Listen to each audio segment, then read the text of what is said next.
Houston Rockets fans, the season has ended. Curtain call. We went to Galveston. Um, Ugh. Oh, yeah, nasty. I didn't get to watch most since I was out of the country, but Zach, you watched every game.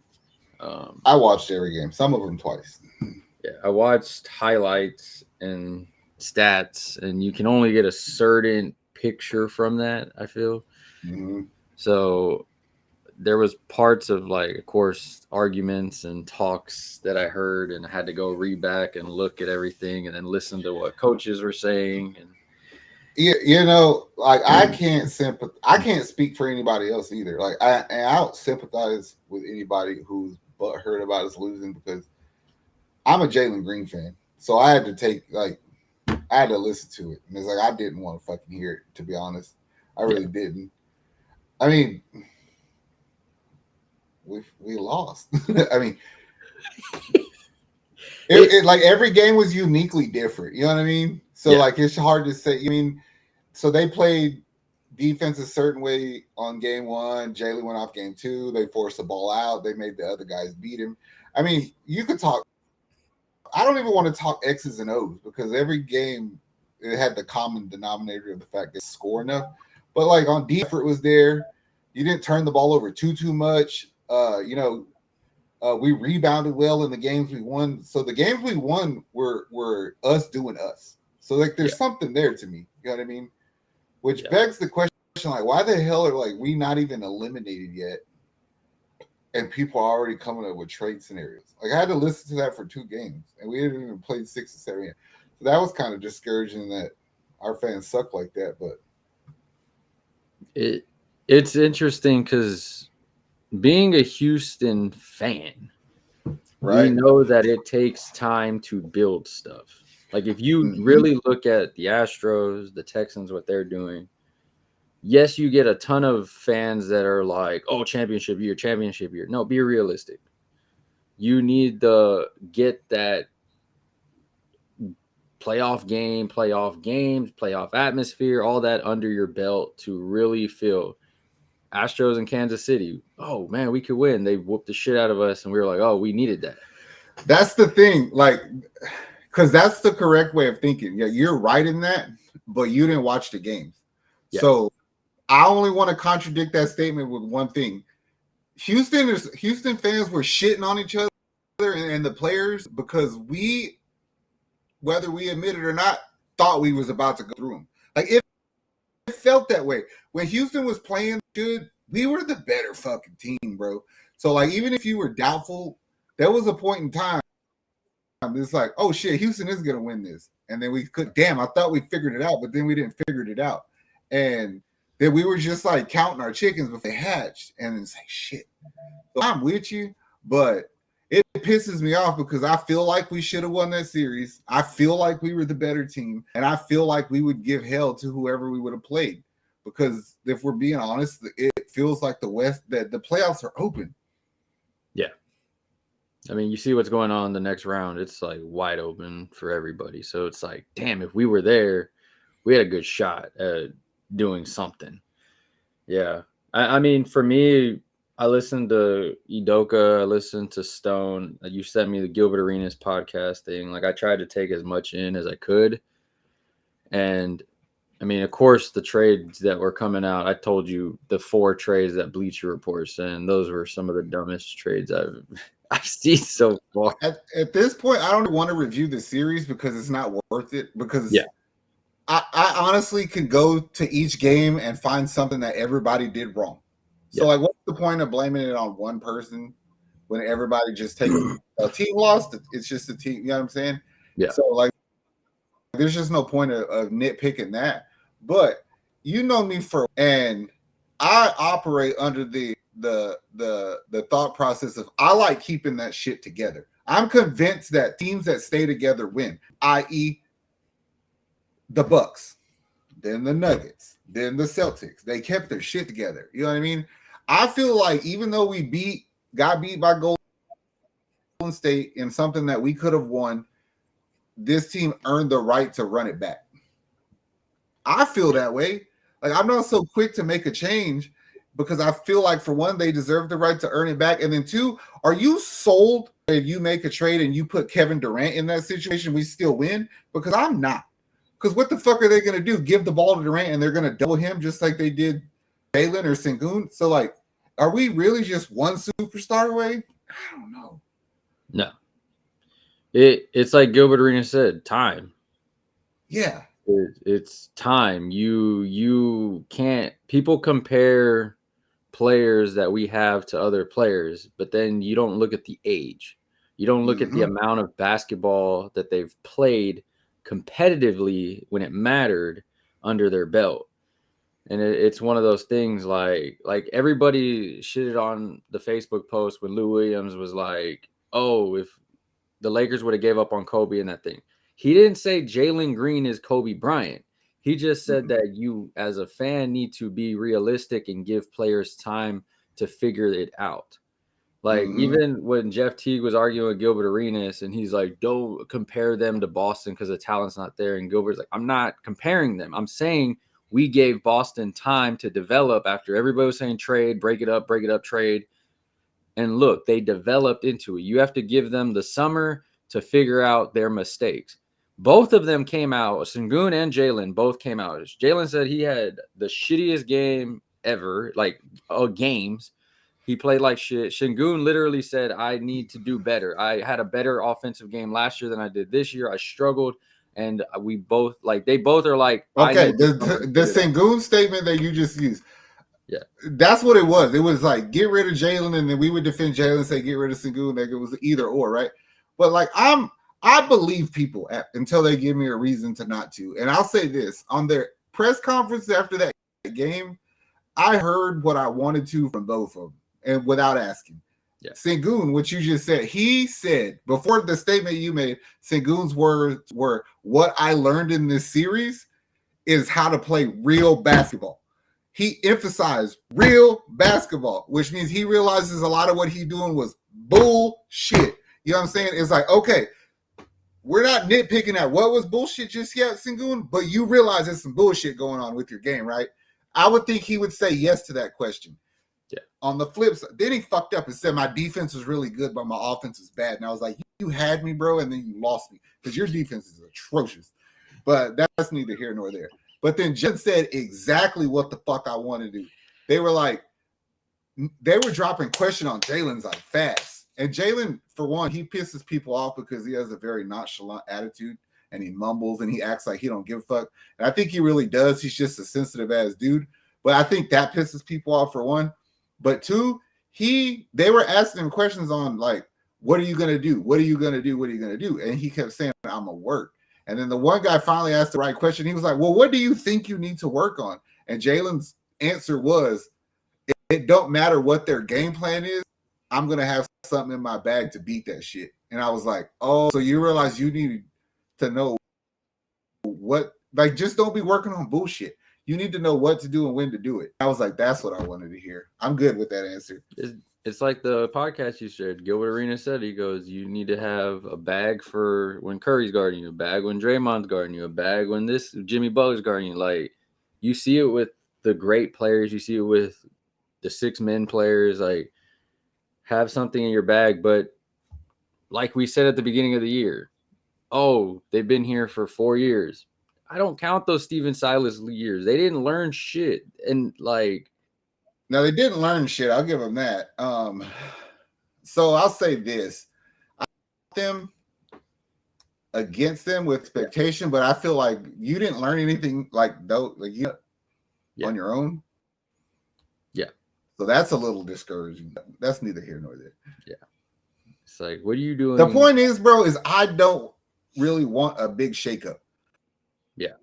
Is it cool to think about? Yeah, it would be.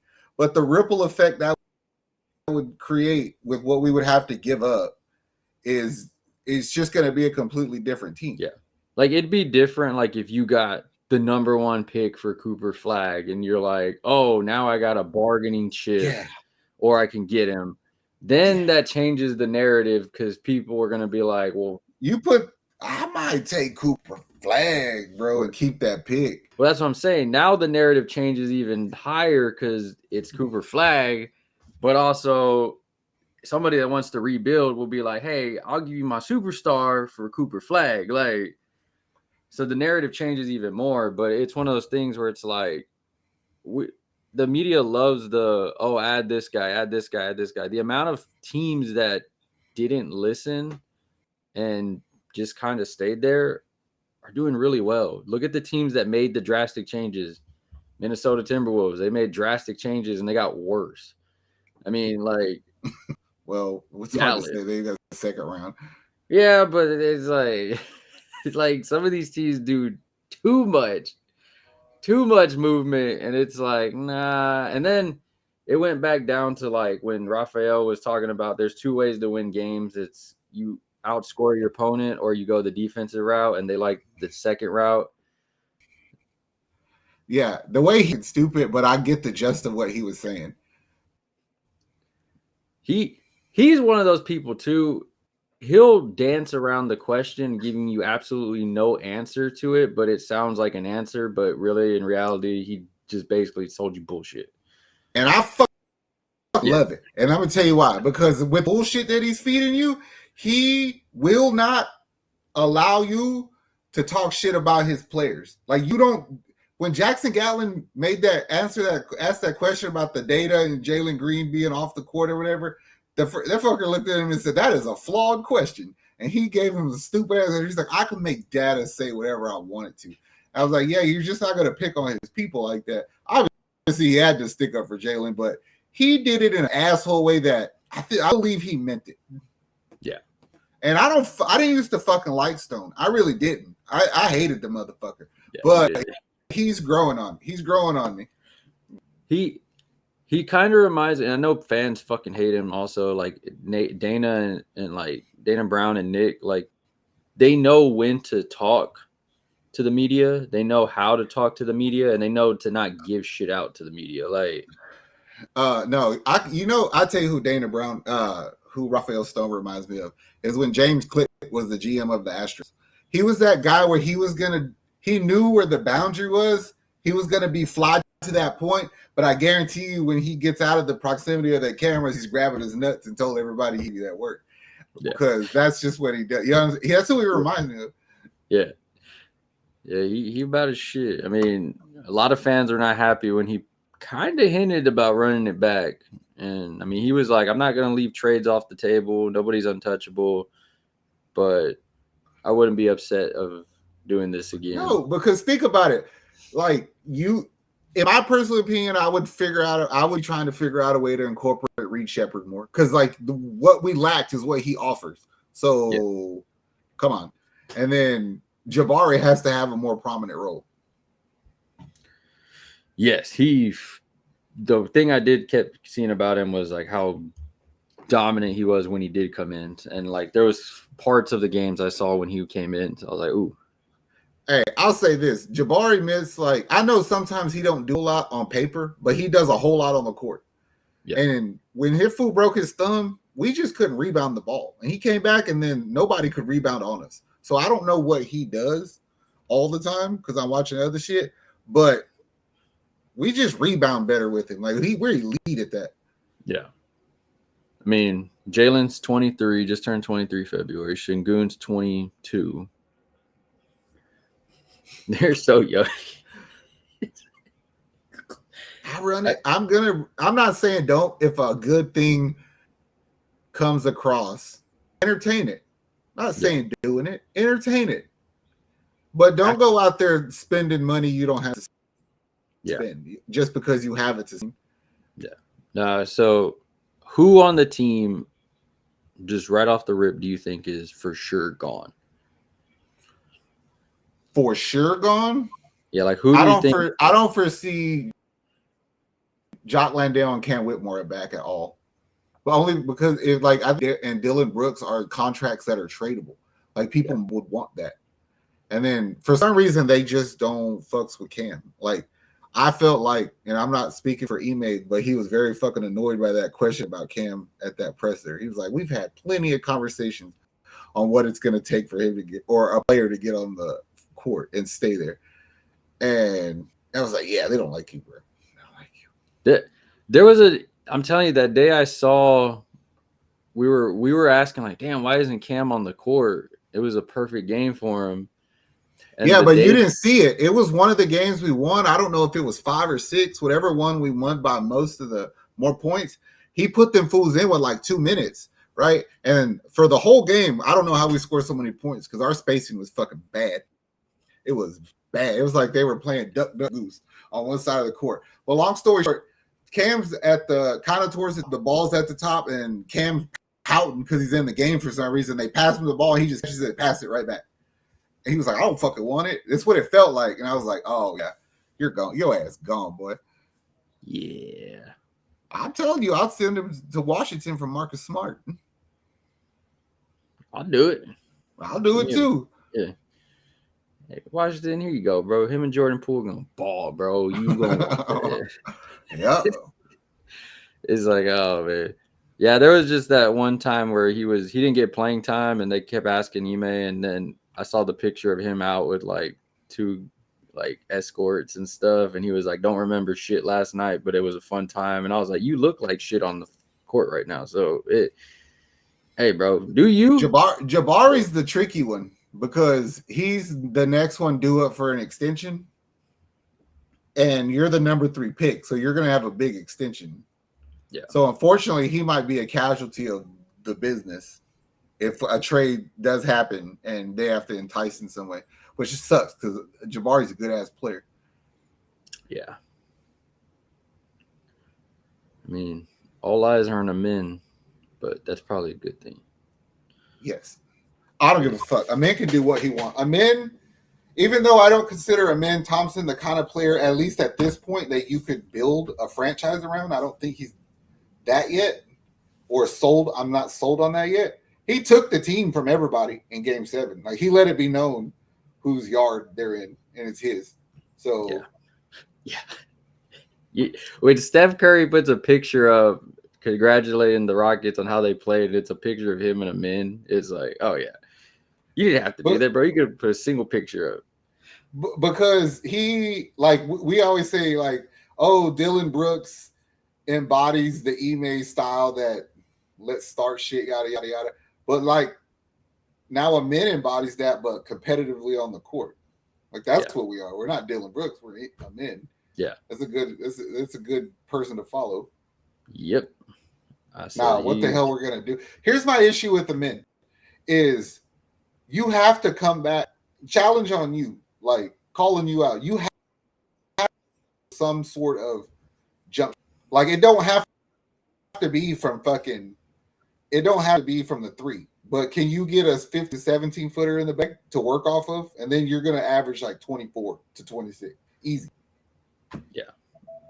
Like, Draymond Green can't shoot a 3 to save his life, but he'll make them at times. And it's like, that's the poll we're going to put up. Who's going to get a jump shot first, Amin or Sengun? You would think Sengun, but I seen him shoot a 3-pointer flat-footed. He never even jumped the other day. Missed everything. He missed fucking everything. He never got off of his fucking feet. He was tired, bro. He might have been. Like, if you told me that, I believe it because he was playing his ass off. But you didn't jump like at all. Nah, I'm good. I don't know. There's something that has to be said for him.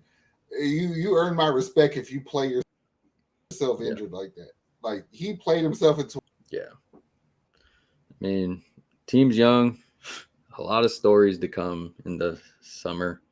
Do you think that Rafael will make a trade for a superstar to appease the fan base? No. What would happen if the rumor does get out that Rafael Stone turned down a Giannis trade? Because they would, until the specifics of that trade come out and people can actually make a decision, they're gonna hate Rafael. It's gonna be like the motherfucker in Dallas. I mean, the one that I showed you, Jalen Green, Reed Shepard, Dylan Brooks, first round picks. People are like, oh, this is the trade we need right here. That's the best trade. Get rid of Jalen, you get rid of Dylan's contract, you give him Reed, which nobody cares about, and then first round picks, and you get Giannis. But name wise, okay, he's a superstar, but like you said when I told you it, That's some of the worst shooting that you're gonna have in the NBA. Like, what are you gonna? Giannis is not gonna be able to run into the paint when Sengun's standing there clogging That's the to say, paint. if you want Giannis on this team, you're gonna have to. You might as well send him Sengun and Amin because you need shooters around Giannis. And if you say we don't have shooters, then what are you gonna put him on this team for? If you're literally giving him two of our shooters, Reed Yeah. and Jalen. I mean, fucking you think Jalen can shoot or not? He's still better than the mother fool. It's, can you imagine watching a game of Sengun, Giannis, and Amin trying to do jump shots? Oh, It's gonna, oh. it's gonna be so bad. It's gonna look like Westbrook out there. And it's no disrespect to Giannis. I'll take it if the price is right, but I'm not forcing it. The same thing for KD. You know what I mean? Now, don't get me wrong. Here in the very near future, I'm gonna nitpick a little bit more, and there are trades you could make. I think if you were wanting to get rid of people like Jalen or Sengun or whatever, and still get better, would you trade Sengun heads up for Bam? Ooh, that's a tough one. I think I would. Perfect fit. He would literally do everything I want Sengun to do. Yeah. You're good. Run the offense from the free time when we're in the zone. You rebound and defend the rim better. You have a jump shot from the mid range, and a version of Sengun. I mean, before people like shit on Bam, Bam's a all-star Team USA player. Like, dude's a baller. Like, 2 times to the fucking finals. 2 times to the finals. Yeah, let's not sit here and act like that fans are gonna be like, "Oh, Bam sucks." No, he doesn't. He's legit. But yeah, I mean, I think the thing about it is how can people shit on us if I suggest to trade Jalen or Sengun? Because no matter if you're a Jalen or Sengun fan, we've all conceded to the fact, well, pretty much all that I know, that it's a men's team. So who gives a shit? Yeah. Like, think about it. Would you trade Sengun for Sabonis? Yeah. See, I don't know if finagle that a little bit more, but I would do that, player, because I would want you in that role. I definitely would want to finesse them a bit because you're getting a younger player and a way better contract. But I'm so adamant about being the perfect person for that fit that I would not. If I could get close to a heads up trade on that, I'm going to do it because I think Bam's the perfect player for the Rockets. Yeah, I like Bam, so I like Sabonis. Now, I mean, if you are a Sengun fan that thinks he's a top 3 center in the NBA, you're not going to like Gilbert Arenas when he said that stop comparing him to Sabonis and Jokic because it's not fair to him and it's not fair to them. But yeah, I don't see the resemblance. Like, if we're being completely honest about what I think he is, and I had to go get somebody to try, I think he should come back as, I'm gonna go find David Lee.